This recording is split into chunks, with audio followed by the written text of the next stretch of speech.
This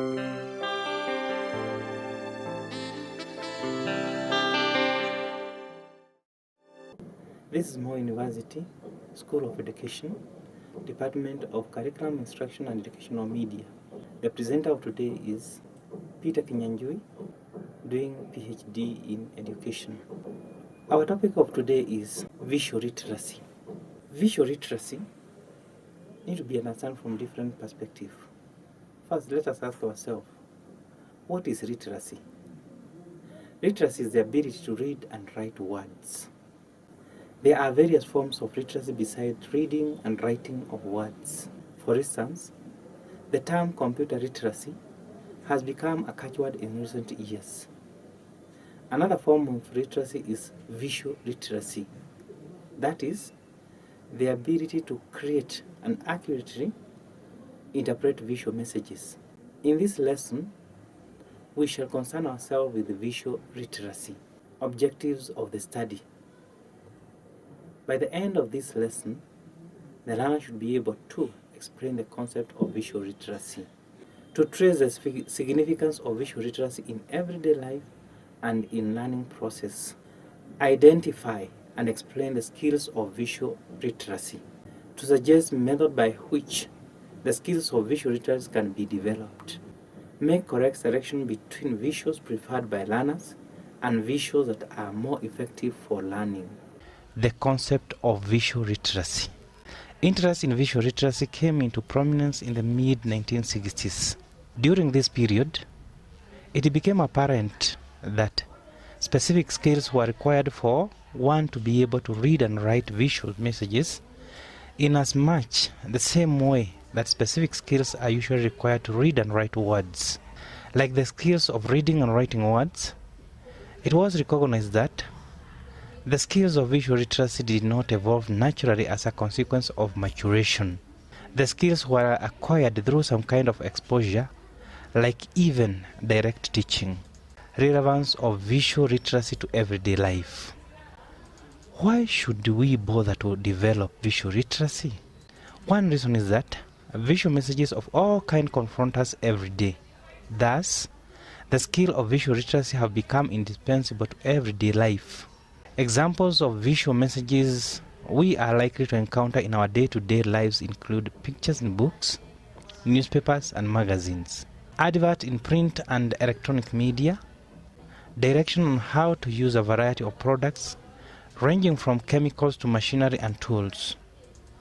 Increasingly, there is a worldwide trend towards the use of visuals or pictorial communication.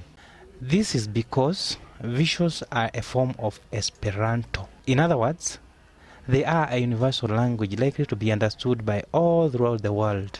But why is a worldwide communication important? In a world free of ideas, products and people, a universally understood medium of communication is necessary. So far, no spoken or written language or any other means of communication exists that is as efficient, universal and direct as visuals. Some of the information often communicated visually bear to our safety. For example, the ability to read, that is to interpret the meaning of the various colors of the traffic lights. Another kind of information usually presented visually and one that relates to our safety is direction on how to use a wide variety of products ranging from pesticide, machinery and tools.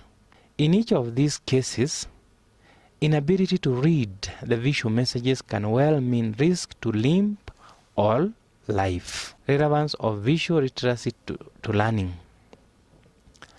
Beside everyday living, visual literacy is also important from an instructional point of view. First, a large number of instructional media such as graphic material, films and slides have a visual component. They make the use of sense of sight. Second, research on learning invariably reveals that the sense of sight is indispensable to learning. This sensory channel contributes overwhelmingly to learning, much more than any other sense. It is essential, therefore, that the sense of sight should be engaged if effective learning is to be realized. It is important to note very well that In the light of the importance of visual literacy in everyday life and in the learning process, it is a responsibility of schools to ensure that learners do not leave schools visually illiterate. How visuals convey meaning. Visuals communicate meaning more readily than the written word or spoken word. This is because visuals are much more concrete and direct. Words, whether written or spoken, are arbitrary symbols. They usually neither look like nor sound like the object or things that they represent. Visuals, on the other hand, resemble things or objects and are thus able to communicate information much more directly. The right degree of realism. Although visuals are suited for communication, not all visuals will communicate information to the same degree. Different visuals present different degree or levels of efficacy in as far as communication is concerned. One of the major determinants of efficacy in communication is the degree of realism presented in visuals. In other words, the extent to which visual resembles the thing or object it represents. It is conceivable that visuals could be arranged on a continuum according to their degree of realism. On one extreme, we would have the highly realistic visuals, and on the other, the very abstract visuals. In between the two extremes, there will be a lot of shades of realism. The crucial question then is, what degree of realism is likely to be the most efficient communication-wise? To most people, the highly realistic visual is likely to be thought of as the most efficient, with the argument being it is close resemblance to the object or event it represents. Further, its level of detail would be seen as likely to make interpretation much easier. Factors affecting degree of realism. There are three major factors that affect the right degree of realism for instructional purposes. 1. The age and the level of learners. Clearly, age and experience determines a learner's ability to discriminate between relevant and irrelevant details. A young learner may be overwhelmed by too much detail, making reading a visual difficult. 2. The purpose of the lesson. If, say, the objective of the lesson was that the learner is to discriminate relevant from irrelevant information, then the visual presented for study would have to be very realistic. That is, it should contain a wealth of details. 3. Learners' pictures preference. The interest of learners cannot be ignored if successful learning is to be achieved. This is because learners' interests always relate to the issue of motivation. In this regard, then, a teacher planning to use a visual needs to take into account what is likely to appeal to the learner's interests. It is important to note that the most effective visuals is usually that which present moderate degree of realism. Not too much or too little detail. Something in between. The skills of visual literacy. To become visually literate, one must be able to read visuals or to create visuals. The ability to read visuals is usually referred to as the decoding skill. That is, one must be able to accurately read visuals. In other words, to translate visual messages into verbal messages. The second ability is usually referred to as the encoding skill. That is, one must be able to create visuals as a tool of communicating effectively with others. Development of visual literacy skills. The development of the two skills, decoding and encoding skills, requires practice over a long period of time, using the right tools and the right environment. Take, for example, the skill of riding a bicycle. The learner must practice, as opposed to listening to lecture, with the right tool, that is a bicycle, in the right environment, that is a flat terrain. Each and every subject in the school curriculum can contribute towards the development of the two visual literacy skills.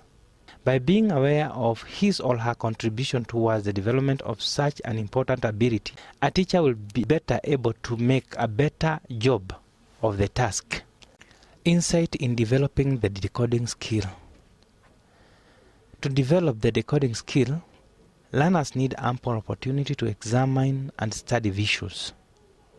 But seeing visuals does not always guarantee understanding it or learning from it.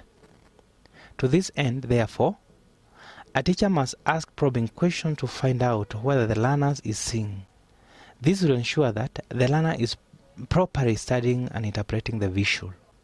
The learner should subsequently get into the habit of looking at the visuals more intensely and learning to interpret visuals appropriately.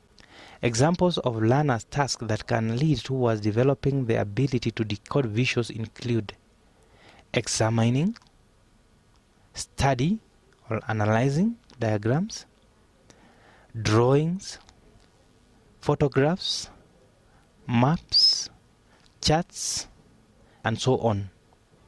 Factors affecting the decoding process. How one decodes images is affected by two factors: the age and the level of learners, and the learner's cultural background. The age and the level of learners. As regards the age and level, it should be noted that young children, particularly of the age 6 and below, tend to decode visuals section by section, whereas older learners and adults are able to see visuals as a whole. People who have little or no exposure to visuals, whether adult or not, will generally interpret visuals the same way young children do. Cultural background. Culture, on the other hand, provide a screen against which visuals are interpreted. Take for instance the quality color. Different cultures attach different meaning to different colors. Thus, when a picture is dominated by a particular color, this may affect the way the person interprets the picture. A color, say black, may elicit different emotions depending on one's cultural background. Western cultures usually associated the black color with negative emotions such as death, but an African associates it with strength. An African looks at black as a very strong color that elicits positive emotions such as strength, power, and success. Thus, two persons from different cultural backgrounds may actually be reading slightly different things from a picture presented to them. How to develop encoding skill. The best way to develop encoding skill is to encourage learners to present their ideas visually. This can be done by providing for activities such as observational drawing, making of maps, charts, graphs, among others. Pictures preferred by learners and their effectiveness. From the outset, it must be emphasized that the kinds of pictures or visuals people prefer are not necessarily those from which they learn most. If it so happens that the visual selected is that which will appear to the learners and at the same time prove to be effective for learning, then this should be perfect. However, in some instances, a teacher will need to either strike a balance or choose one or the other. A good teacher will always strive to make the best judgment that suits his or her environment. Why do we need to consider the learner's interest?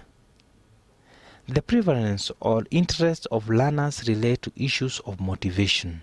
When motivation is lacking, then we should not expect any meaningful learning to take place. Preferred visuals versus effective visuals. Number 1. Colored versus black and white visuals. Most people prefer colored visuals over black and white.